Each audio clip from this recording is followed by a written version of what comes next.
యేసుక్రీస్తు నామమున మీ అందరికి వందనాలు. ఈరోజు మనము యేసుక్రీస్తు వారు చేసిన అద్భుతం గురించి తెలుసుకుందాము.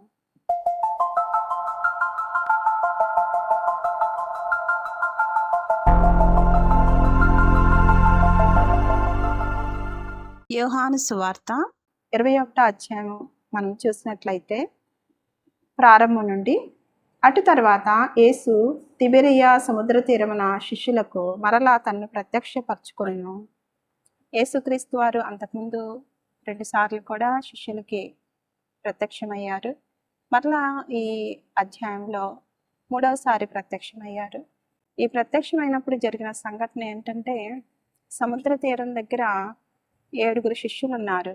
పేతురు, తోమ, నతనయేలు, జెబెదయి కుమారులు మరియు 2 శిష్యులు. వీళ్ళందరూ అక్కడ సముద్రం ఒడ్డున కూర్చొని ఉన్నారు. కూర్చొని ఉన్న సమయంలో పేతురు అంటున్నాడు, నేను చేపలు పట్టడానికి వెళ్తాను అంటున్నాడు. అప్పుడు అక్కడున్న శిష్యులు కూడా వాళ్ళందరూ కూడా మేము కూడా వస్తామని చెప్పేసి వారు కూడా పేతురుతో బయలుదేరి వెళ్ళారు. వారు సముద్రంలోకి వెళ్ళినప్పుడు దోణి ఎక్కి సముద్రంలోకి వెళ్ళినప్పుడు వాళ్ళ రాత్రంతా కూడా వల వేసినప్పుడు ఒక్క చేప కూడా పడలేదు.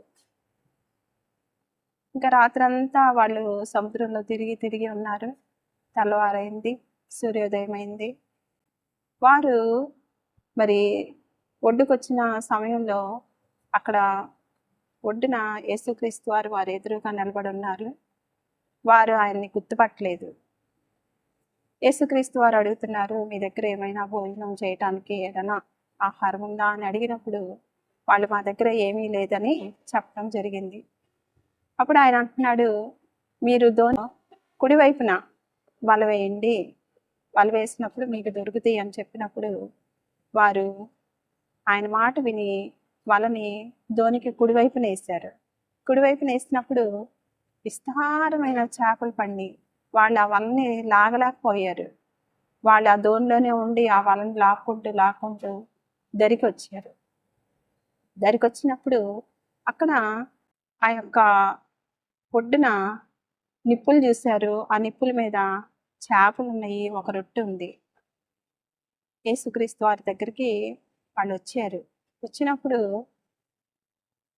ఆయన అంటున్నాడు, మీరు పట్టిన చేపల్ని కొన్ని తీసుకొని రండి అని చెప్పి వారికి మరి ఆ కాల్చిన చేపలు, ఆ రొట్టెని వాళ్ళ ఆ 7 శిష్యులకు కూడా ఆయన పంచడం జరిగింది. వారు భోజనం చేశారు. ఇక్కడ ఎప్పుడైతే వాళ్ళలో చేపలు ఎప్పుడైతే పడినాయో ఆయన్ని ఎక్కువగా ప్రేమించిన శిష్యుడు యేసుక్రీస్తు వారని గుర్తుపట్టేశాడు. గుర్తుపట్టేసి పేతురుతో అంటున్నాడు, ఆయన యేసు ప్రభు అని చెప్పడం జరిగినప్పుడు పేతురు వెంటనే ఆ దోణిలో నుండి నీళ్ళలోకి దూకేస్తాడు. సముద్రంలోకి దూకేసినప్పుడు ఎందుకు దూకేస్తాడంటే భయపడ్డాడు. వాళ్ళకి దేవుడు ఒక పని అప్పగించారు. ఏంటంటే, మీరు సర్వలోకానికి వెళ్ళి సర్వ సృష్టికి సువార్తను ప్రకటించండి, మరి శిష్యుల్ని తయారు చేయండి, నేను చెప్పినవన్నీ కూడా మీరు అందరికీ చెప్పండి అని చెప్పి ఒక బాధ్యత అప్పగించినప్పుడు వాళ్ళు ఆ బాధ్యతలన్నీ విస్మరించి వాళ్ళు ప్రశాంతంగా సముద్రం ఒడ్డున ఉండి మరి చేపలు పట్టడానికి వెళ్ళిపోయారు. దేవుడేమో మనుషుల్ని పట్టమని సెలవిస్తే వీళ్ళు వెళ్ళి చేపలు పట్టడానికి వెళ్ళిపోయారు. దేవుడు ఇచ్చిన ఆ పనిని వదిలేశారు. వదిలేసినప్పుడు మరి వీళ్ళు చేపలు పట్టడానికి వెళ్తే చేపలు పడలేదు. దేవుని మాట ఎప్పుడైతే ఒక వ్యక్తి ఒక మాట చెప్పినప్పుడు ఆ వ్యక్తి మాటని వీళ్ళు ఆచరించారు. చేపలు పండి చేపలు తీసుకొని వచ్చేసారు. ఆయన ప్రభు అని వాళ్ళు గ్రహించారు. అందుకనే చేపలన్నీ కూడా వాళ్ళు ఒడ్డుకొచ్చినప్పుడు ఆ చేపలు అవి పండి ఆ విధానం ఆ పెద్ద మత్స్యాలు చూసినప్పుడు ఆయన అని గ్రహించారు కనుక నువ్వెవరివి అని ఆయన్ని అడగలేదు. వాళ్ళు పట్టిన చేపలు ఏంటంటే 153 చేపలు, గొప్ప చేపలు పట్టారు. నిజంగా దేవుని కార్యాలు ఎంత గొప్పవంటే వాళ్ళు రాత్రంతా వలేసినప్పటికీ కూడా ఒక చేప పడలేదు. మరి ఎక్కువగా చేపలు పట్టే వాళ్ళు రాత్రులు వెళ్ళి చేపలు పడతారు, చేపలు వల్ల చిక్కుతాయి అని. పగలు చేపలు అంతగా పడవు. మనం కూడా దేవుడు ఎన్నో అద్భుతాలు, ఎన్నో ఆశ్చర్యకార్యాలు, ఎన్నో మన జీవితాల్లో చేసినప్పుడు మనం కూడా మర్చిపోతూ ఉంటాము. మనము ఇప్పుడు కూడా దేవుడు మనకి ఏం చేశాడు, ఎన్ని అద్భుతాలు చేశాడు, మననం చేసుకుంటూ నా ప్రాణమా యెహోవాను సన్నిధించుము అని ఆ 103వ దావీదు కీర్తనలో ఎలాగైతే దావీదు భక్తుడు తన ప్రాణంతో ఎలాగ దేవుని స్మరణ చేస్తూ ఉన్నాడు, మనం కూడా నిరంతరము దేవుడు చేసిన అద్భుతాలను తలపోసుకుంటూ దేవుని సంచారంలో జీవిస్తూ దేవుని ఆశీర్వాదానికి మనము పాత్రం అవ్వాలి. ఇక్కడ మనం చూస్తే శిష్యులు అన్ని సంవత్సరాలు యేసుక్రీస్తు వారిని వెంబడించినప్పటికీ కూడా మరి వాళ్ళు దేవుణ్ణి విడిచిపెట్టి చేపలు పట్టడానికి వెళ్ళిపోయారు. మరి దేవుడు తర్వాత వాళ్ళని గద్దించారు. చివరిదాకా ఆ శిష్యులందరూ కూడా హతసాక్షులయ్యారు, దేవుని కొరకు నిలబడ్డారు. మనం కూడా మన జీవితాల్లో దేవుడు ఎన్నో ఆశ్చర్య కార్యాలు, అద్భుత కార్యాలు, ఇబ్బందుల్లో, ఇరుకుల్లో, ఎన్నో విషయాల్లో ఆయన మన జీవితాల్లో ఎన్నో చేసిన మేలుని మనం ఒక్కొక్కసారి మనం మర్చిపోయే అవకాశాలు ఉంటాయి. అప్పుడు మనం దేవునికి దూరం అయిపోతూ ఉంటాము. దేవుణ్ణి మనం ఎప్పుడైతే దేవుడు చేసిన కార్యాన్ని తలపోసుకుంటూ ఉంటామో దేవునికి మనం సమీపంగా వస్తూ ఉంటాము, ఆయన ఆశీర్వాదానికి పాత్రమవుతాము.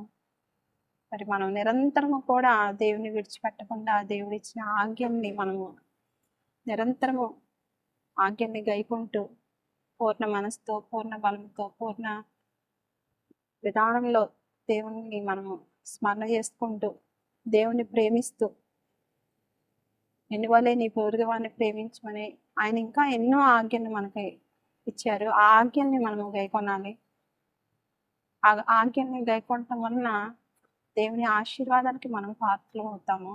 మనం నిరంతరం కూడా దేవుని ఆజ్ఞలకి మనం లోబడాలి. దేవుడు మనకి ఇచ్చిన ప్రతి విషయంలో కూడా ఆయనకి పరిపూర్ణంగా మనం లోబడాలి. లోబడినట్లయితే దేవుడి కృప, దేవుని కనికరము, దేవుని దయ నిరంతరము మన మీద ఉంటుంది. కనుక మనం నిరంతరము కూడా ఆయన దయకు, ఆయన కృపకు మనం పాత్రం అవుదాము. ఎలాగైతే శిష్యులు దేవుని విడిచిపెట్టి పక్కకి వెళ్ళిపోయారు, తర్వాత చివరిదాకా దేవుని వెంబడించారు, అదేవిధంగా మనం కూడా మనకి దేవుడిచ్చిన ఆయుష్కాలం ఉన్నంత వరకు కూడా ఆయన వెంబడిస్తూ ఆయన చెప్పిన మాటలకి మనం లోబడుతూ జీవిద్దాము. దేవునికి వందనాలు. దేవుడిచ్చిన ఈ మాటలను బట్టి దేవునికి స్తోత్రములు. God bless you. దేవుడు దీవించును గాక. ఆమేన్.